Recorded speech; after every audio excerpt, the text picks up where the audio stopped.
இன்னொரு மிக முக்கியமான ஒரு பிரச்சனை, நேற்றைய தினம் தமிழ்நாட்டை தாயகமாக கொண்டு தங்களுடைய வாழும் உரிமைக்காக, வேலை மற்ற காரணங்களுக்காக கர்நாடக மாநிலத்திற்கு சென்று தங்கி அங்கு இருந்த தமிழர்களை, குறிப்பாக தங்கள் மாடுகள் காடுகளுக்கு சென்று விட்டது, அதை தேடி கண்டுபிடித்து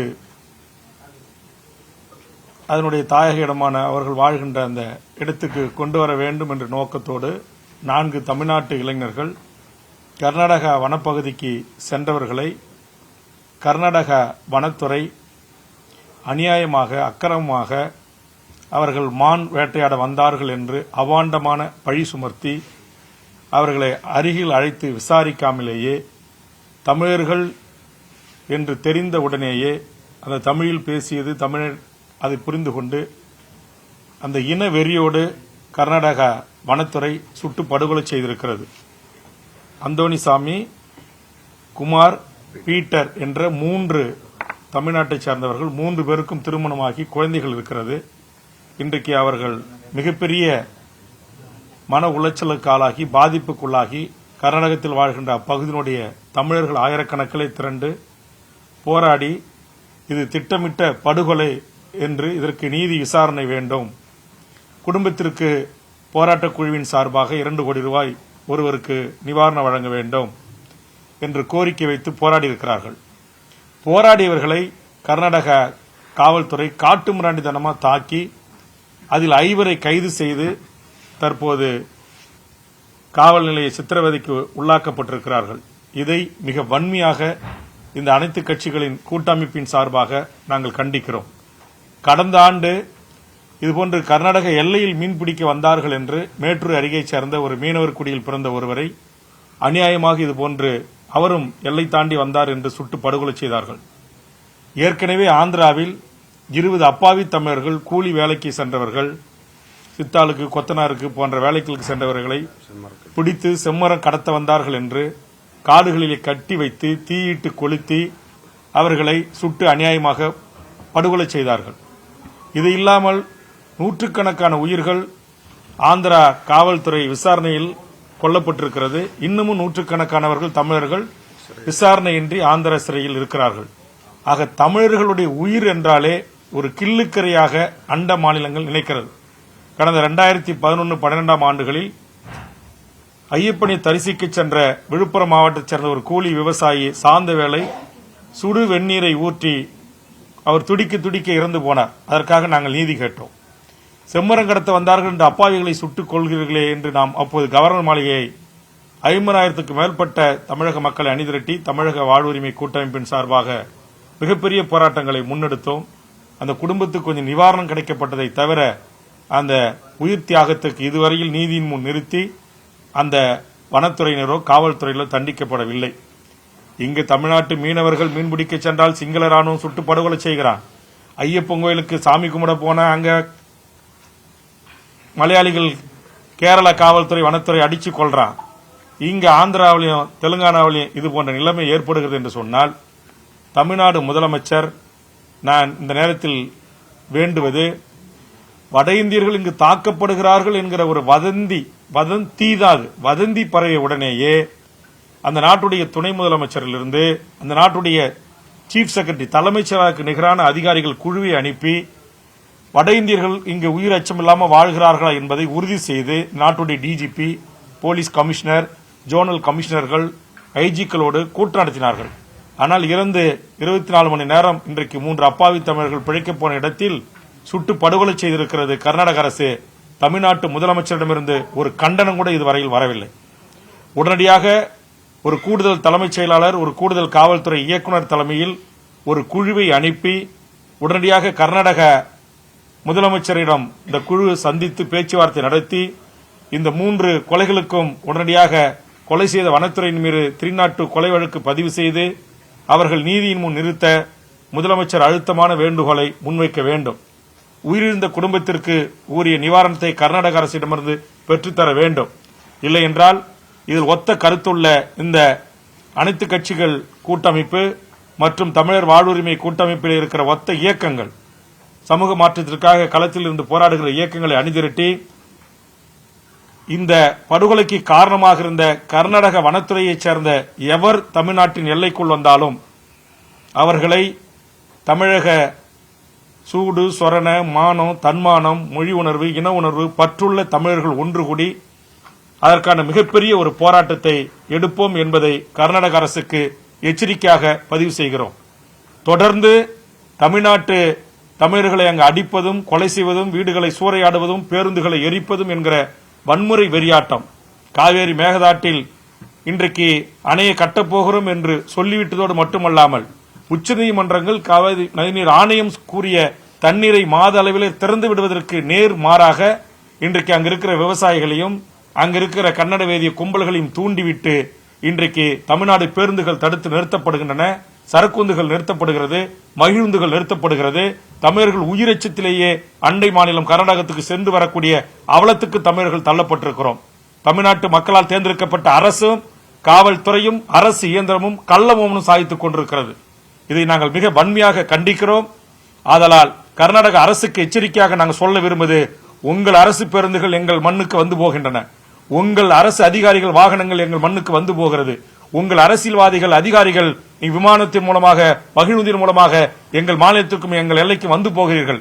தமிழர்களுக்கு அங்கு இழக்கப்படுகின்ற அநீதி போல் நாங்களும் இங்கு திருப்பி அதற்கான நடவடிக்கைகள் இறங்கினால் இது இரு மாநில மக்களின் சகோதரத்துவம் பாதிக்கப்படும் என்கிற அந்த மாந்தநேய மனிதநேய அடிப்படையில் தமிழர்கள் அரசியல் கட்சிகள் தமிழ் தேசிய அமைப்புகள் இங்கு இருக்கக்கூடிய பெரியாரிய அம்பேத்கரிய மார்க்சிய சிந்தனையாளர்கள் நாங்கள் அப்படி சிந்திக்கிறோம்.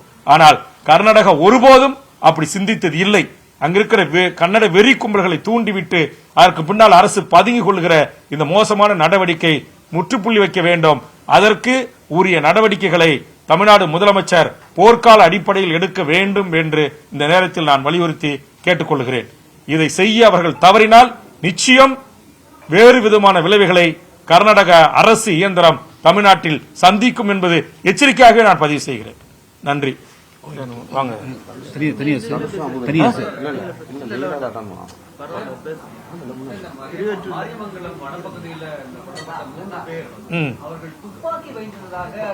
முழுக்க முழுக்க உண்மைக்கு மாறான குற்றச்சாட்டு. அவருடைய தாய், அவருடைய மனைவி, அவருடைய உறவுகள், அங்க இருக்கிற சட்டப்பேரவை தொகுதியினுடைய உறுப்பினர் விடிய காலம் வரையில் அதற்கான போராட்ட களத்தில் இருக்கார். இவர்கள் எல்லாம் இது முழுக்க முழுக்க திட்டமிட்ட ஜோடிக்கப்பட்ட உண்மைக்கு மாறான பொய்யான செய்தி என்பதை ஆயிரக்கணக்கான மக்கள் கூடி அங்கு தெரிவித்திருக்கிறார்கள். அந்த தொகுதியினுடைய சட்டப்பேரவை உறுப்பினர் அந்த மக்களோடு போராட்ட களத்தில் மக்கள் பக்கம் இருக்கிற நியாயத்தை உணர்ந்து போராட்ட களத்தில் நின்றிருக்கிறார். ஆக தயவு செய்து தமிழ்நாட்டு ஊடகங்களை நான் வேண்டி கேட்டுக்கொள்வது, மான் வேட்டைக்கு போனார்கள், துப்பாக்கி வைத்திருந்தார்கள், அதனால் கர்நாடகா வனத்துறை சுற்றது என்று அவர்கள் கொடுக்கின்ற அந்த செய்தியை தயவு செய்து தமிழர்களாக பிறந்த தமிழ்நாட்டில் ஊடகம் நடத்துகிற பத்திரிகை நடத்துகிற நீங்கள் வெளியிட வேண்டாம் என்பது உங்களை நான் கைகூப்பி கேட்டுக்கொள்கிறேன். ஒரு தொலைக்காட்சி கூட விட்டுருந்துச்சு, மான் வேட்டைக்கு சென்ற தமிழர்கள் சுட்டுக் கொல்லப்பட்டார்கள். செம்மர கூலி வேலை போனா அவன் செம்மரம் கடத்த போனான். செம்மரம் கடத்துற விஷயம் உங்களுக்கு தெரியும். அங்க இருக்கிற மந்திரி, அதிகாரிகள், காவல்துறை, வருவாய்த்துறை, வனத்துறை எல்லாருக்கும் அதுல பங்கு இருக்கு. அவன் எவனாச்சும் செத்துருக்கிறானா? அப்ப இது முழுக்க முழுக்க இப்பயே மான்வேட்டைக்கு போற பணக்காரர்கள், எம்எல்ஏ, எம்பி, மந்திரி பல பேர் மான்வேட்டைக்கு போயிட்டு தான் இருக்காங்க. அவர்கள் என்றைக்காவது சுட்டு படுகொலை செய்யப்பட்டிருக்காங்களா? அப்பாவிகள். அதுவும் தமிழர்கள் என்றால் அவ்வளவு தமிழர்களுடைய உயிர் அவ்வளவு இலக்காரமானதா? அப்படியே அதாவது அப்படியே அவர்கள் துப்பாக்கி வைத்துக் கொண்டு மான்வேட்டைக்கு போனதாக வைத்துக் கொள்ளலாம். அவங்கள மான்வேட்டை மானை விட இவங்களுடைய உயிர் மலிவானதா? அவங்கள விரட்டி பிடிக்கலாம், கைது செய்யலாமே தவிர மான்வேட்டைக்கு போனார் என்று ஊகித்துக் கொண்டு ஒரு குற்றம் சுமத்தி அப்ப வேறு ஏதோ அவங்க மனசுக்குள்ள ஆன்டி தமிழ் அந்த உணர்வுல தான் அது நடந்திருக்க தவிர அவர் மான விட அப்ப மனசு உயிர் தமிழனுடைய உயிர் மலிவா போயிடுச்சுன்னு தான் தெரியுது. அவங்கள விரட்டலாம், காலு கீழே சுடலாம், ஒருத்தரை பண்ணலாம், 3 பேரை எப்படி சுடுறது? 3 பேர் மார்பல சுட்டு படுகொலை திட்டமிட்ட படுகொலை. கர்நாடக வனத்துறை இது செய்தது திட்டமிட்ட படுகொலை. நாங்கள் குற்றம் சாட்டுறோம். சரி, அடுத்த தம்பி.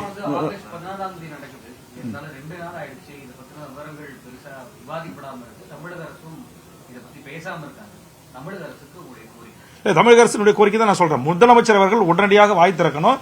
உடனடியாக அந்த குடும்பத்துக்கு 2 கோடி ரூபாய் இழப்பீடும், இவர்களை கொலை செய்த அந்த வனத்துறையை சேர்ந்தவர்கள் மீது கொலை வழக்கு பதிவு செய்வதற்கு தமிழ்நாடு முதலமைச்சர் அவர்கள் உடனடியாக வாய் திறந்து அறிவிப்பு செய்ய வேண்டும்.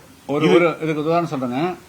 கடந்த சில மாதங்களுக்கு வருடங்களுக்கு முன்பு வங்கி கொள்ளையர்களை இங்க நான் விசிட் பண்ணேன். அப்போ பீகார் நிதிஷ்குமார் இங்க வந்தாரா இல்லையா? அப்போ அந்த மாநில சார்ந்தவர்களுக்கு ஒரு பாதிப்பு ஏற்படுகின்ற பொழுது அந்த மாநில முதலமைச்சர்கள் இங்க குற்றத்தை பத்தி அவங்க பார்க்கல, அவர்கள் என்ன குற்றம் செய்தார்கள் என்பதை பார்க்கல, அவர்கள் அந்த மாநிலத்தை சேர்ந்தவர்களா இல்லையான்னு தான் பார்த்து அந்த உணர்வோடு தான் அணுகுனாங்க. அதே போல தமிழ்நாடு முதலமைச்சர் அவர்களும் இந்த விஷயத்துல நீங்க தமிழர்கள் என்ற உணர்வோடு தமிழர்களை பாதுகாக்கிறதுக்கு அணுகணுங்கிறதா எங்களுடைய வேண்டுகோள். உடனடியாக ஒரு மூத்த அமைச்சர் தலைமையில் கர்நாடக அரசுக்கு குழு இந்நேரம் போயிருக்கணுமா இல்லையா? நீங்க சொன்ன மாதிரி 14 நடந்திருக்கு, நேற்றுக்கு சுதந்திர தினம் விட்டுட்டீங்க. சரி, இன்னைக்கு என்ன பண்ணிட்டு இருக்கீங்க? காலையில இன்னைக்கு இப்ப மணி 12 இதுவரையிலும் எந்தவித ஒரு அறிக்கையோ எந்தவித ஒரு கண்டனமே ஒரு நாட்டுடைய முதலமைச்சர்கள் அப்ப தமிழர்கள் இந்த நாட்டில் எங்க போய் மீன் பிடிக்க போய் செத்து போனாலும், இது மாதிரி கூலி வேலைக்கு போய் செத்து போனாலும், இந்த மாதிரி ஆறுமைக்கு போய் செத்து போனாலும் சுட்டு கொள்ளலாமா அண்டை மாநிலங்கள்? இதற்கு ஒரு நியாயம் தர்மம் இல்லையா?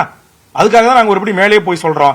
இதுல சரியான நடவடிக்கை எங்களுக்கும் நீதி இந்த 3 பேர் உயிருக்கும் பெற்றுத்தர தமிழ்நாடு முதலமைச்சர் நடவடிக்கை எடுக்கலன்னா தமிழ்நாட்டு எல்லைகளில் கர்நாடக வனத்துறை வாகனங்களா ஐஎஃப்எஸ் ஆபீசர்களா எவ்வளவு பெரிய கொம்பனாக இருந்தாலும் சரிதான், நாங்கள் அதற்கு எதிராக அதுக்கான மறியல் போராட்டங்களை கண்டிப்பாக முன்னெடுப்போம். இதெல்லாம் தேதியெல்லாம் சொல்லிட்டு முன்கூட்டியெல்லாம் கிடையாது. ஏற்கனவே இதே மாதிரி நடந்த போது எப்படி நாங்க பல்லாயிரக்கணக்கான மக்களை திரட்டி கவர்னரை கிட்டத்தட்ட 5 மணி நேரம் வெளியே வராம முற்றுகையிட்டோம். அதுல வினோத் என்கிற இதே கூட்டமைப்புடைய தலைவர்கள் எல்லாரும் ஒன்னாதான் இருந்து பண்ணணும். அன்னைக்கு வினோத்தின் கட்சியுடைய தொண்டர் கூட அந்த கூட்ட நெரிசல்ல ஒருத்தர் அங்கேயே செத்து போனான், மின்சார கம்பியில் அடிபட்டு. ஆக ஒரு உயிரை தியாகம் செய்து அந்த 20 உயிருக்கு நாங்கள் நீதி கேட்டிருக்கிறோம். ஆனா எங்களுக்கு இன்னை வரைக்கும் நீதி கிடைக்கல. அந்த வழக்கில் சந்தேகத்தின் அடிப்படையில் கைது செய்யப்பட்ட ஆயிரக்கணக்கான தமிழர்கள் இன்னைக்கு திருப்பதியில பல சிறையிலே 100கணக்கான பேர் செத்து போயிருக்கான். அப்ப இந்த தமிழனுடைய உயிர்களை குறித்து அச்சமே இல்லையா? இந்த நாட்டில் இருக்கிற அரசு, தமிழ்நாட்டில் இருக்கிற பெரிய கட்சிகள் ஏன் வாய் திறக்கல? எதிர்கட்சிக்கு ஏன் வாய் திறக்கல? இதையும் நாங்க கேட்கிறோம். இது தமிழர் உரிமைக்காக ஒன்று கூடியிருக்கிற இந்த அனைத்து கட்சி தலைவர்கள், இந்த கூட்டமைப்பில் இடம்பெற்றிருக்கிற உணர்வாளர்கள் நாங்கள் கேட்கிறோம். நீங்க தமிழ்நாடு அரசு கள்ள மௌனம் ஏன் காக்குறீங்க? அப்படின்னா இதெல்லாம் தமிழ்நாட்டுடைய உயிர் பிரச்சனைங்க. காவேரி நீர் இருந்தா இன்னைக்கு மேகதாதுல அணை கட்டுறதுக்கு இன்னைக்கு அங்க போய் அவ்வளவு தாக்குதல் நடந்திருக்கு. இப்ப நமக்கு வெளியில பெரிய செய்தி வரல. ஒசூர்ல ஓட விரட்டான் வாட்டர் நாகராஜ் கும்பல் எல்லையில போராடுறான். ஒகேனக்கலுக்கு நான் போராடுறான். அப்ப வன்முறையை ஒரு வேதிய கும்பல்கள் தூண்டி விடுறான். அந்த அரசு ஒரு நடவடிக்கை எடுக்கல. இப்ப இதெல்லாம் குறித்து முன்கூட்டியே அப்படி ஒரு கண்டிச்சு முதலமைச்சர் 3 மாசம் ஆட்சிக்கு 100 நாள் நிறைவு செஞ்சாரு. ஒரு கண்டிச்சிருந்தா, ஒரு எதிர்ப்பை பதிவு செய்திருந்தா, நான் கேட்கிறேன், நீங்க மக்களால் தேர்ந்தெடுக்கப்பட்ட ஒரு முதலமைச்சர் உங்களுடைய புகைப்படத்தை கிழிக்கிறான், செருப்பால அடிக்கிறான், உங்க முகத்துல சிறுநீர் கழிக்கிறான். இது உங்களுக்கு இதெல்லாம் பார்த்து உங்களுக்கு ஒரு கோபம் வர வேண்டாம்? ஒரு மான உணர்ச்சி வேண்டாம்? முதலமைச்சரை இதை தடுத்து நிறுத்துங்கன்னு சொல்லலாம். எங்கள் ஏழு தெரிந்தோ தெரியாமலோ இந்த நாட்டுடைய மக்கள் வாக்களித்து உங்களை இந்த நாட்டுக்கு முதலமைச்சர் ஆக்கிட்டாங்க. நீங்க தமிழ்நாட்டு மக்களுடைய முதலமைச்சர். உங்களை அவமானப்படுத்துவது, ஒட்டுமொத்த தமிழர்களை 8 கோடி தமிழர்களை அவமானப்படுத்துவதாக நாங்கள் கருதுகிறோம். நாங்கள் போராடுகிறோம், நாங்கள் வழக்கு வாங்குகிறோம். நீங்க எங்க இருக்கிறீங்க?